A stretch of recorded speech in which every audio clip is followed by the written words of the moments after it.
Dengue ಮತ್ತು malaria ಜ್ವರದಿಂದ ಯುವಕನೋರ್ವ ಮೃತಪಟ್ಟ ಘಟನೆ ಕಡಬ ತಾಲೂಕಿನ ಕುಟ್ರುಪಾಡಿ ಗ್ರಾಮದ ವಿಮಲಗಿರಿ ಎಂಬಲ್ಲಿ ನಡೆದಿದೆ. ವಿಮಲಗಿರಿ ಕಲ್ಲೋಲಿಕರ್ ನಿವಾಸಿ ಶಿಜು ಎಂಬವರು ಮೃತಪಟ್ಟವರು.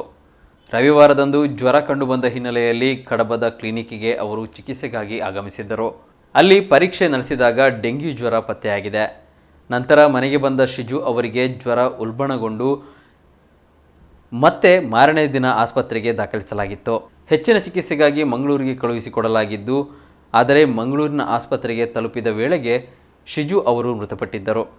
ಶಿಜು ಅವರು ಮಲಂಕರ ಕ್ಯಾಥೋಲಿಕ್ ಚರ್ಚ್ನ ಪುತ್ತೂರು ಧರ್ಮ ಪ್ರಾಂತ್ಯದ ರೆವರೆಂಡ್ ಫಾದರ್ ಥಾಮಸ್ ಅವರ ಸಹೋದರ. ಶಿಜು ಅವರ ತಾಯಿ, ಪತ್ನಿ, ಸೋದರಿ ಹಾಗೂ ಬಂಧು ಮಿತ್ರರನ್ನು ಅಗಲಿದ್ದಾರೆ.